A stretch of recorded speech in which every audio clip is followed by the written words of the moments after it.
जे या घराने दिलंय मला ते ते तसंच ठेवून मला बाहेर निघायचं. आपण काहीही केलं तरी कॉमेडी वाटतंय असं नको यार. एक माणूस म्हणून मला माझी मतं मांडायची असतात, मी मांडतोय आणि त्यातही तुम्हाला ते कॉमेडी दिसत असेल तर ते चुकीचं आहे. काय कुठल्या पद्धतीत गपचूप बसायला पाहिजे होतं मी. अरे ओरडणार यार माणूस, एवढं बायको आणि मुलगी समोर आहे. हो य माझी ती लाऊड रिॲक्शन होती, ती ऑप जी यायची आहे ती आली. सावित्री, विशाल, तन्वी, अनुष्का. विशाल, आपण सेफ आहात. Sagar yes yes.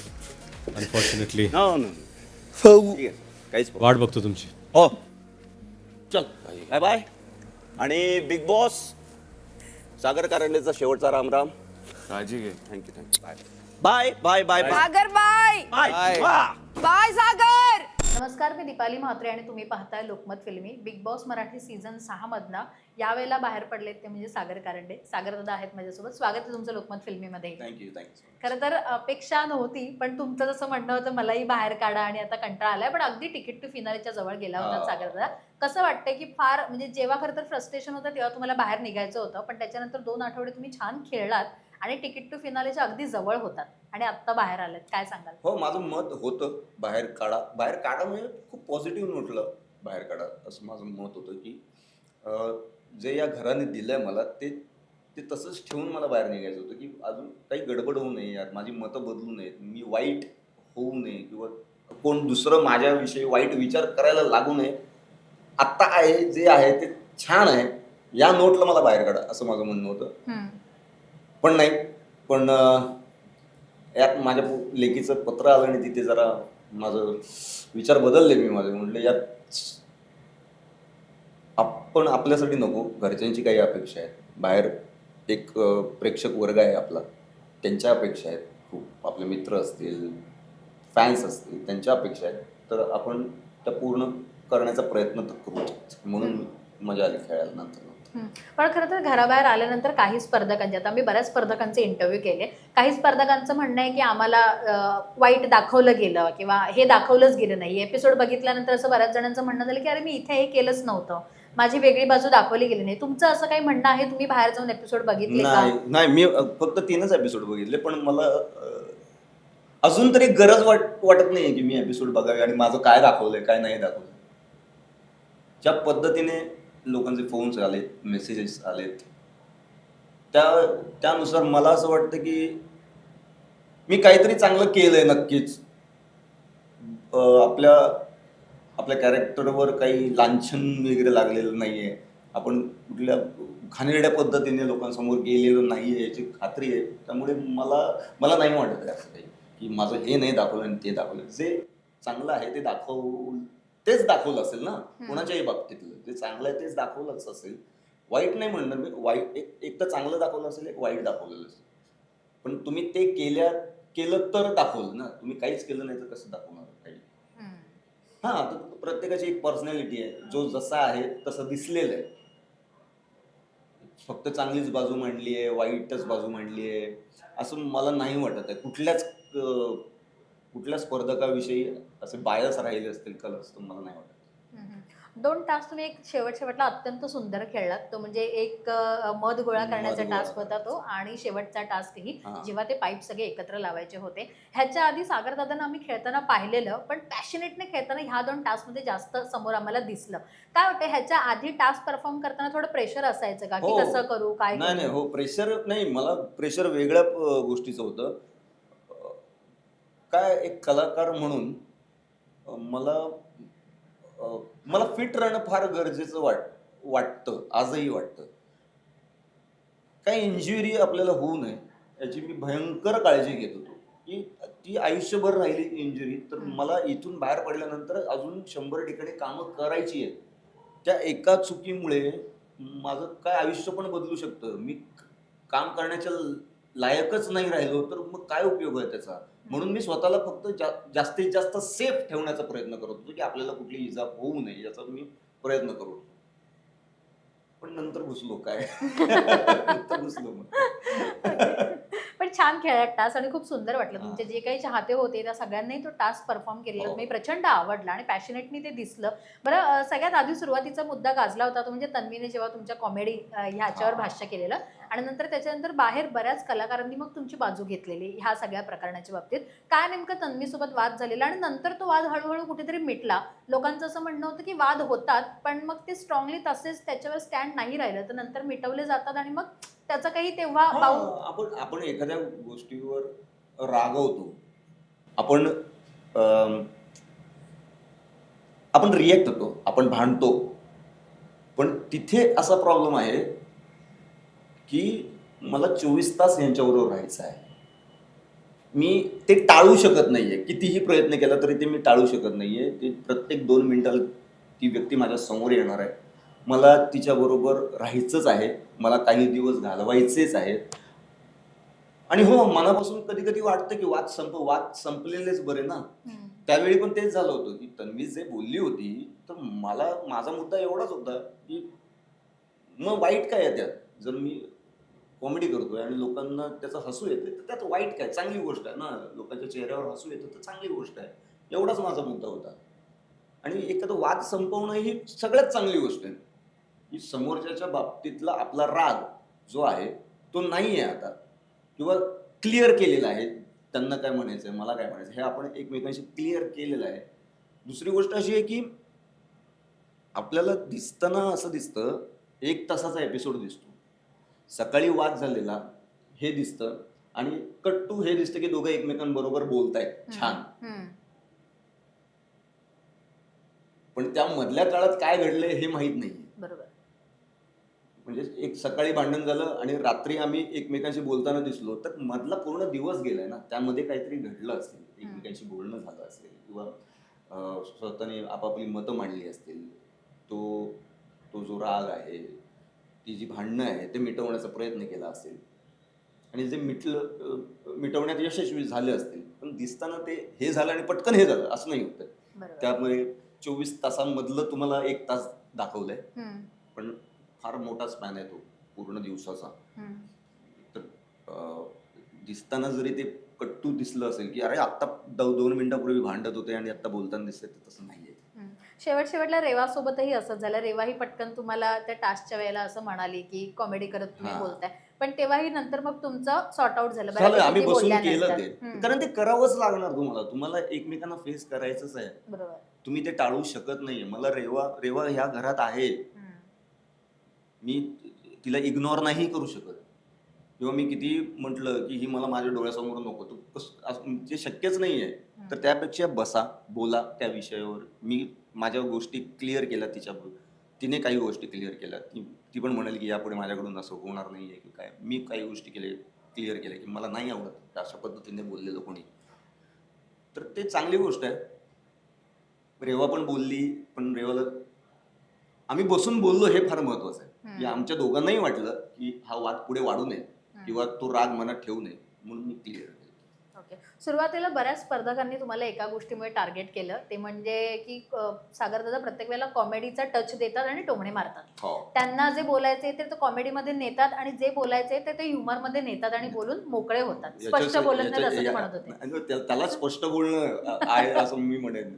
अरे विनोद हा एक एवढं चांगलं अस्त्र आहे की लोकांना न दुखावता तुम्हाला काय म्हणायचं आहे हे तुम्हाला तुमच्यापर्यंत पोहोचते. अरे तू बघ ना, आपण मोठमोठ्या नेत्यांची भाषणं बघतो, त्यात ते किती विनोद करतात, किती हेल्दी वाटतं ते.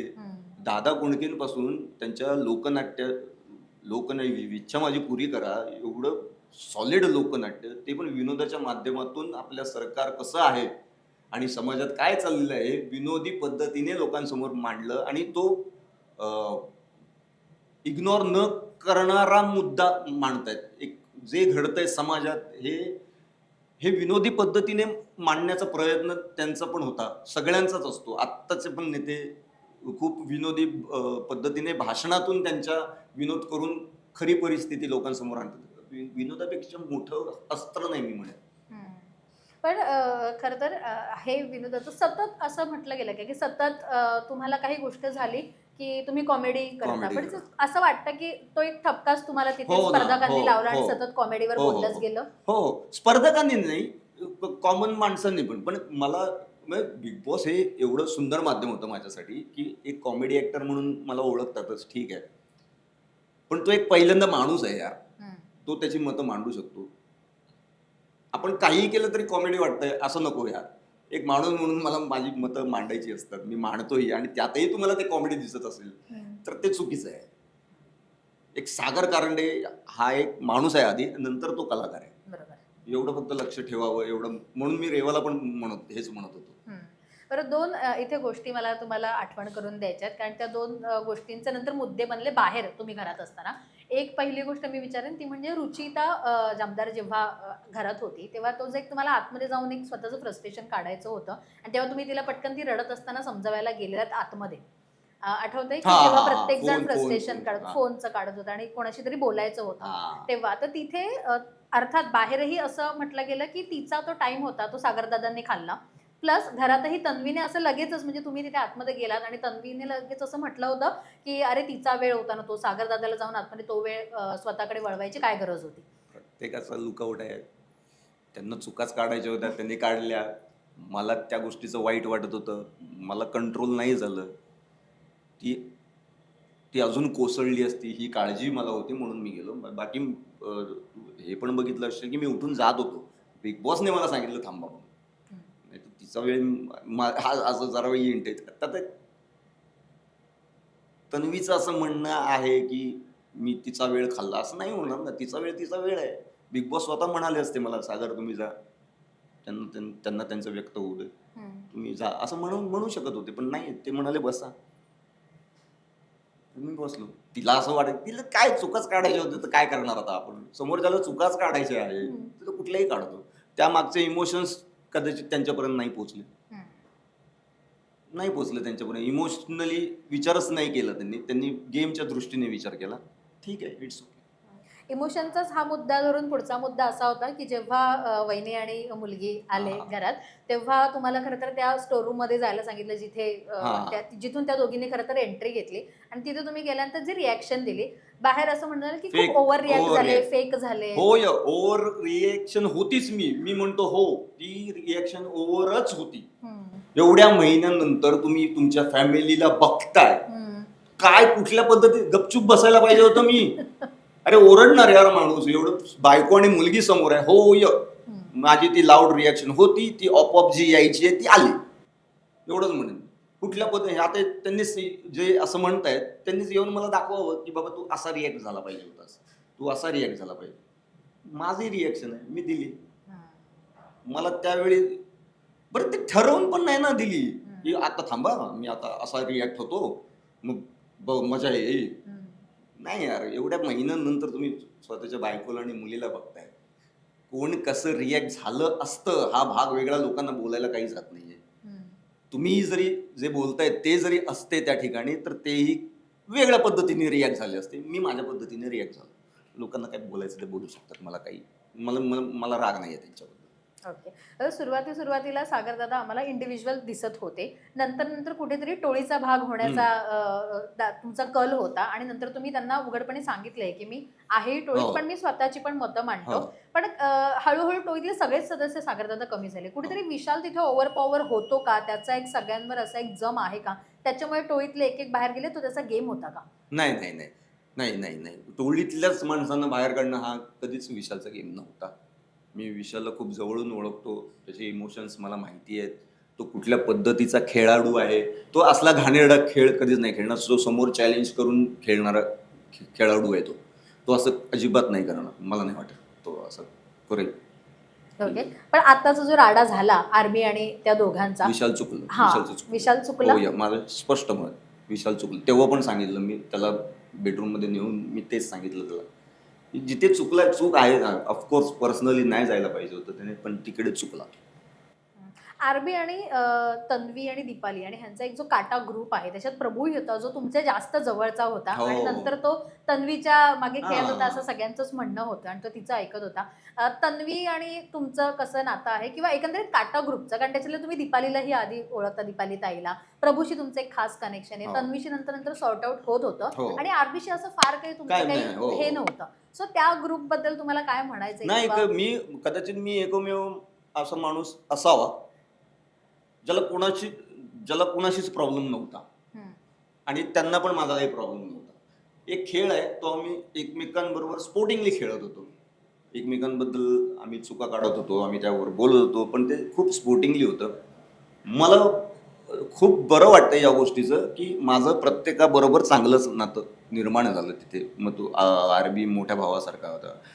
तन्वी एक चांगली मैत्रीण म्हणून नंतर आमचं नातं जोडलं गेलं. दीपाली तर आधीपासूनच माझ्या ओळखीची होती आणि आमचं बॉन्ड पहिल्यापासूनच चांगलं होतं. परत रेवा बरोबर माझं खूप छान पद्धतीने आमची केमिस्ट्री जमली. तर मला नाही वाटत, प्रभूबद्दल तर लोकांनी बघितलेलंच आहे, पण मला नाही वाटत कोणाच्या मनात मी वाईट काही असेल त्यांच्या मनात माझ्याविषयी. मला नाही वाटत. पण प्रभू बद्दल, कारण प्रभू आणि तुमचा एक स्ट्रॉंग बॉन्ड होता, पण नंतर जरी तो तन्वीकडे गेला असला तरी तन्वीमुळे तो तुमच्याशी फार कमी बोलायचा किंवा काटा ग्रुपच्या एकंदरीत त्या पॉवरमुळे त्याचा तुमच्याशी- परिणाम झाला होता त्याच्यावर. त्याला ते डिफरेन्शिएट नाही करता आलं. खेळ आणि नातं हे डिफरेन्शिएट नाही. तो म्हणजे जर आपण म्हणू की टोळी विरुद्ध काटा आहे, काट्याचं टोळीबरोबर वैर आहे, तो मग सगळ्याच बाबतीत त्याने वैर ठेवलं होतं. अच्छा, ओके. तसं नाही, गेमसाठी वैर आहे ते. बाकी पर्सनल तुला मी आवडतो, मला तू आवडतो, या येतच की, पण त्याला नाही करता आलं ते. पण दीपाली ताईंची जी तुमची म्हणजे एक छान बॉन्डिंग होतं जे ट्युनिंग बाहेरपासनं, ते कुठेतरी एकमेकाला एलिमिनेट केल्यानंतर तो बॉन्ड थोडा थोडा कमी होताना पाहायला मिळाला सागर दादा, की कुठेतरी एकमेकाला प्रत्येक वेळेला नॉमिनेशन मध्ये टाकायचं आणि मग ते एकमेकांबद्दल बोलायचं, त्या ह्याच्यात कुठेतरी तो बॉन्ड कमी होताना आम्हाला पाहायला मिळाला. हो, तो बॉन्ड कमी झाला, नक्कीच झाला. पण मी दीपालीला पण बोललो त्या विषयावर की दीपाली, इट्स टू लेट. म्हणजे आता आपल्याकडे ऑप्शन नाही. तू मला करणार नॉमिनेट, मी तुला करणार नॉमिनेट. काटा टोळी हे ग्रुप पडलेत ऑलरेडी. मी काही ठरवून नाही करते सगळ्या गोष्टी. ते होणार आणि त्या कधीतरी होणारच ना. कधीतरी आपण एकमेकांसमोर येणार, एकमेकांना नॉमिनेट करावं लागणार. आणि आत्ता मला मागे फिरून चालणार नाही की मी इमोशनली मला कुठे अडकायचं नाहीये की माझ्या जिथे माझं डिसिजन कमी जास्त होतील, डिसिजन घेताना मी चलबिचल होईल माझी, तर मला ते नाही करायचंय. तर आणि हा गेम म्हणूनच, तिच्या बाबतीत हा गेम म्हणूनच फक्त गेम पुरती ते मर्यादित ठेवलं होतं मी. बाकी तिच्या बरोबरचा बॉन्ड आता बाहेर आल्यानंतरही तसाच राहील. पण तुमची खास मैत्रीण त्या ग्रुपमध्ये असताना तुम्ही टोळी का निवडली, काटा का नाही निवडला, काटा ग्रुप का नाही? टोळीमध्ये नकळतपणे गेलो मी. मलाच कळलं नाही की मी टोळी कधी जॉईन केली आणि काय झालं. मला पहिल्यापासून टोळी मला प्रत्येक वेळी मदतच करत होती. मग ते नॉमिनेशन असेल किंवा काय असेल, टोळी माझ्या मागे खंबीरपणे उभी राहत होती. कॅप्टन्सी आली तेव्हा टोळीतली माणसं जे कोणाचंच ऐकायचं नाही ते माझं ऐकत होते. सागर दादा कॅप्टन आहे म्हणून त्याचं ऐकतायत आणि त्यांनी केलं ते. नंतर माझी जबाबदारी ही होती की त्यांनी मला मदत केली आहे तर मीही त्यांना मदत करेन. अनुश्रीच्या कॅप्टन्सीसाठी मी तिला मदत केली. रोशनच्या कॅप्टन्सीसाठी मी त्याला मदत करत होतो. आपली रुचिताच्या कॅप्टन्सीसाठी मी ते परत फेड करत होतो मी. आणि कधी एकदा त्यांच्यामध्ये रुळलो हे मलाच कळलं नाही आणि मी टोळीचा झालो. आता अनुश्रीच्या बाबतीत बोलायचं झालं तर प्रत्येकाचं असं म्हणणं आहे की तिची जीभ घसरते प्रत्येक वेळेला बोलताना माणसांची. एक आदर हा ठेवलाच पाहिजे. जरी तुम्ही सगळे एका छताखाली एक सेलिब्रिटी म्हणून आलेले असलात तरी प्रत्येकाचं वय आहे, प्रत्येकाचं काम आहे. काय वाटतं, बाहेरही बरेच गोष्टी झाल्या की अनुश्री प्राजक्ताच्या वेळेलाही ती बोलताना तिची जीभ घसरत होती. आता दीपाली ताईंचंही एक उदाहरण आहे. आरबीशी बोलतानाही बरेच वाद झाले होते. सो तुम्ही कधी तिला समजावून, तुमचा आणि तिचा बॉन्ड छान खूपदा मी पहिल्यापासून मी समजवत नेहमीच सांगत आलोय. पण ती ऐकणाऱ्यातली आहे सागर दादा. नाही ऐकत ती. पण माझं पण असं होतं नाही की तिचं स्टँड आहे यार, आपण किती सांगणार. तिला तिच्या पद्धतीने खेळू दिलं तर एक पर्सनॅलिटी बाहेर येईल ना. मी सांगतोय त्या पद्धतीने ती खेळली किंवा मी चांगलं सांगण्याचा प्रयत्न केला, तिला समजावण्याचा प्रयत्न केला की असं नाही बोलायचं नाही यार, बोल, व्यक्त हो, समोरच्या बद्दल मत मांड, पण शब्द चांगले वापरता येतात की आपल्याला. चांगले शब्द आहेत डिक्शनरीमध्ये, ते वापर. एक असले कुठलं काय त्याला ताळ नाही, मेळ नाही, काही फटकळपणे काही बोलून जातेस तू, हे बरोबर नाही. पण तिला तिच्या पद्धतीने खेळायचं होतं, त्याला मी काहीच बोलू शकत नाही. पण हो, अनुश्रीचं माझा एक वेगळ्या प्रकारचा बॉन्ड झाला. मला आवडते ती, मला पोरीसारखी वाटते ती माझ्या, आणि आवडते यार मला. झालंय तिच्याबरोबर एक वेगळं नातं निर्माण झालंय. ओके. राखी हा घरातला एक एंटरटेनमेंटचा हो. एक वेगळाच धमाका आहे आणि ती आल्यानंतर बिग बॉस मराठी जे काही एका वेगळ्या लेवलला जाऊन हो. पोहोचलं, मग कुठल्याही बाबतीत एंटरटेनमेंट असू दे किंवा एखादा धक्का असू दे, मोठा सरप्राईजेस असू देत, तुमचा पण एक छान बॉन्ड झाला तिच्यासोबत. हो. आणि जेव्हा तुम्हाला राखी चांगलं करायची तेव्हा तुम्ही तिला अप्रिशिएट करायचात, पण जेव्हा ती काही आता रेवाचे कपडे फाडले होते तेव्हा राखीला थांबवणं शक्य आहे का सागर दादा? तिथे सगळ्यांचं म्हणणं असतं की ह्याच्यावर तुम्ही बोला, आणि हो. बोललं नाहीत की मग प्रॉब्लेम होतात की तुम्ही बोला, कारण तुमच्याच कॅप्टन्सीमध्ये हे झालं. रेवाचे कपडे फाडले गेले जेव्हा रेवाचं असं म्हणणं होतं की कॅप्टन म्हणून तुम्ही बोला नाही, वगैरे मी कॅप्टन राखीला. नव्हतो. हा. मी म- मी कॅ- मी कॅप्टन बनू नये हम्म. यासाठी ती ती कारण देत होती की माझी पॅन्ट फाडली तेव्हा तुम्ही काही नाही बोलत, कॅप्टन झाल्यावर कसं बोलाल. हा. तर मी तिला तेच सांगत होतो, कॅप्टनचं पॅन्ट फाडली ह्याच्यावर कॅप्टन नसतो बोलायला. म्हणून हम्म, हम्म. पॅन्ट फाडली हा मुद्दाच मला एकतर फालतू वाटतो, की पॅन्टवर एखादा माणूस किती बोलू शकतो आणि का बोलायचं. तुझी पॅन्ट तिने फाडली, पॅन्ट काय होती. बरं, हा एक घरातला फार मोठा मुद्दा कसा असू शकतो, पॅन्ट फाडणं. हम्म. का ती पॅन्ट तुझी होती का सगळ्यांची होती, सगळे एक एक दिवस घालत होते पॅन्ट. अरे बाप रे, आता काय घालायचं, पॅन्टवर काय बोलणार आता, बाप रे आता गेली पॅन्ट यार, एकच पॅन्ट होती सगळ्यांना मिळून, तर गेलं यार. काय एवढं काय होतं त्या पॅन्टीत. पण स्वतः तुला दिलंय देवाने, तोंड दिलंय, तू बोलू शकतेस. तुला ह्या पॅन्ट या मुद्द्यासाठी इतर माणसं कशाला लागतात बोलण्यासाठी, तुला काय हवंय. आणि मला पॅन्ट हा फालतू मुद्दा वाटला म्हणून मी त्याच्यावर भाष्य केलं नाही. पण तिचं ह्याच्यावरच असं म्हणणं होतं की घरातले असे प्रत्येकाचे जर ती कपडे फाडत राहिली तर हे पर्सनल गोष्टींवर अटॅक करण्यासारखं आहे, जसं हां. प्रत्येकाची पर्सनल हो, स्पेस आहे. मग मला तेच म्हणायचंय, तुझ्यावर आलंय, तू तुझ्या पद्धतीने हँडल कर. हा, तुला मदत पाहिजे घे, बाकीचे जण बोलतच होते, मी नाही म्हणत नाहीये. हम्म. हा, आता ती दुसऱ्यांची पॅन्ट फाडू शकली असती, पण तिने तसं केलेलं नाहीये. जोपर्यंत माझ्यावर येत नाही ना ते, तोपर्यंत मी नाही बोलणार. आता तुझ्यावर आलं, तू बोल. हा, सपोर्ट पाहिजे नक्की दिलं. तिने एका शब्दाने मला बोलली नाही की तुम्ही का नाही तू सागर दादा बोला काहीतरी, असं त्यावेळी नाही बोल, नंतर बोलली हम्म. की तुम्ही का नाही बोललं. हा, मान्य आहे, पॅन्ट फाडली, चुकीचं आहे, ते चुकीचं आहेच की, मी कुठं नाही म्हणतो. हम्म. पण जोपर्यंत आमच्यावर येत नाही तोपर्यंत मी नाही बोलणार. आणि राखीला थांबवू शकतो, का नाही थांबवू शकतो. आम्ही खूपदा थांबवले राखीला. तिच्या पण पर्सनल गोष्टींवर तुम्ही अटॅक केला की राखी थांबते. ओके. असा गेम खेळावा हो, लागतो राखीच्या बाबतीत. राखीच्या पर्सनल गोष्टींवर हात घाला, राखी थांबते. ओके. पण आरबी सोबतचं जे तिचं आहे त्याच्यामुळे सगळं घर पण सफर होतं आणि आरबी त्याचा गेम थोडासा वीक होतो.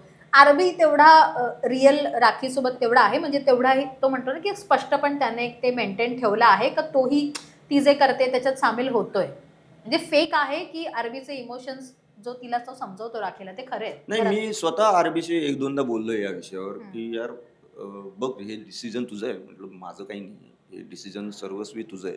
एखादी गोष्ट किती ताणावी, कधी सोडून द्यावी, हे तुझा कॉल आहे. पण त्याचा एक काहीतरी निर्णय लाव, तळ्यात मळ्यात नको ठेवू ओके. ते, कारण ते सगळंच राहणार मग जे काही, आणि घरात पण ते होत राहणार. तो म्हणाला की हो, मला माहिती आहे किती ताणायचं आहे आणि किती नाही. म्हटलं ओके, तुला कळतंय ना, मग ठीक. आणि त्याला माहिती होतं किती ताणायचं आहे. तिला ती मैत्रीण म्हणून पण आवडत होती. हां, ती ज्या लेवलला जाऊन सांगत होती जे काही असेल ते नको होतं त्याला. ओके. आणि त्याचं स्पष्ट म्हणणं होतं की बाहेर जाऊन आपण काहीतरी बघू, बाहेर जाऊन आपण याचा निर्णय घेऊ, इथे नको. ही ती जागा नाही आहे. आपल्या आयुष्याच्या बाबतीत काही ठरवायचं आहे, ही जागा नाही आहे. बाहेर जाऊन काहीतरी ठरवू. मला पटलं ते. तुम्ही खरंच बाहेर जाऊन बोलायला पाहिजे तुझ्या आयुष्यात. बिग बॉस हा गेम प्रायोरिटीचाही खूप आहे. तुम्ही एक तुमची प्रायोरिटी सेट केली की तुम्ही त्या गेममध्ये हळूहळू पुढे जाता. हा त्या घराचा नियमच आहे. ग्रुपही असू देत, प्रायोरिटीही असू दे. बऱ्याच वेळेला विशालची प्रायोरिटी रुचिता राहिली आधी. त्याच्यानंतर आत्ता रुचिता गेल्यानंतर अनुश्रीकडे तो थोडा वळला, किंवा एक त्याचे एक प्यादे हळू गेल्यानंतर तो त्याचे प्यादे बदलत गेला. जसं काटा ग्रुपचंही आहे. राकेशची प्रायोरिटी दीपाली आहे, तन्वीची प्रायोरिटी प्रभू होती. सागर कोणाची प्रायोरिटी होती त्या गेममध्ये? मी विशालची होतो, अनुश्रीची होतो, आरबीची होतो, त्यांची होतो. ओके. पण ते गेमच्या बाबतीत तुम्हाला नॉमिनेशन जर समोर असायचं तेव्हा ते अशी खुली प्रायोरिटी तुम्हाला कधी दिली असते त्यांनी, जर ते म्हणतात की तुम्ही आमची प्रायोरिटी आहात, या व्यक्तीनंतर नाही, पहिली प्रायोरिटी म्हणतात ना ती हा पहिली आरबीची नाही विशालची विशालची. टॉप 3 मध्ये आता सागर दादा कोणाला बघतात, कारण तिकीट टू फिनाले अगदी टॉप 3 विशाल, तन्वी, अनुश्री. विशाल, तन्वी आणि अनुश्री. ओके. आणि आत्ता म्हणतात ना की आपण इन झालेलं वाईल्ड कार्ड स्पर्धक जे आले, मला शब्दच सुचत नाही, वाईल्ड कार्ड स्पर्धक जे आले त्याच्यातली रेवा एकटी पुढे आली, संकेत आणि संस्कृती बाहेर गेल्या. आता संस्कृतीने बऱ्याच चुका केल्या, पण संकेत स्ट्रॉंग प्लेअर होता का? स्ट्रॉंग हो खरंच तो स्ट्रॉंग होता, तो त्याचा गेम खेळत होता. आणि आम्ही दोघं जेव्हा नॉमिनेट होतो तेव्हा मी स्वतः म्हटलेलं की हे दोन स्ट्रॉंग आहेत, माझ्यापेक्षा स्ट्रॉंग आहेत आणि मी जाईन असं मला वाटतं. ते खरंच होतं. मला खरंच वाटलं नव्हतं की संकेत जाईल त्यावेळी. पण आता एक शेवटचा प्रश्न, बिग बॉसच्या घरातनं बाहेर आल्यानंतर तुम्ही भाऊंशी बोलताना एक गोष्ट सतत बोललात की या घरात येण्याचा एक एक्सपिरियन्स वेगळा होता. तुम्हाला जर असं एक्सप्लेन करायला सांगितलं की एखादं अशी गोष्ट आहे जी बिग बॉसच्या घरातनं बाहेर आल्यानंतर तुम्ही स्वतःच्या लाईफ मधली चेंज कराल किंवा तो एक धडा घ्याल, तर ती गोष्ट कुठली असेल? की मी जे आधी बोलायचो नाही, मी आता बोलायला लागलो. हे मला त्या घराने दिलं. म्हणजे एक 7-8-10 वर्ष पूर्वीचा सागर परत मिळाला. मी असं नाही की मी गप्पच पहिल्या जन्मापासूनच गप्प आहे, नाही. पण काही घटना घडतात आपल्या आयुष्यात, त्यानंतर आपलं बोलणं बंद होतं किंवा कुठे बोलायचं नको, जास्त आपण कोणाच्या भानगडीत पडूया असं एक स्टँड घेतो आपण. पण 10 वर्षापूर्वीचा सागर मलाच परत मिळाला आणि ते कंटिन्यू ठेवीन आता मी. थँक्यू सो मच सागर दादा, आणि पुढच्या सगळ्या वाटचालीसाठी आमच्याकडनं शुभेच्छा आहेतच. लवकरच पुन्हा भेटू फिनालेच्या दरम्यान. नक्की Thank you. Thank you so much.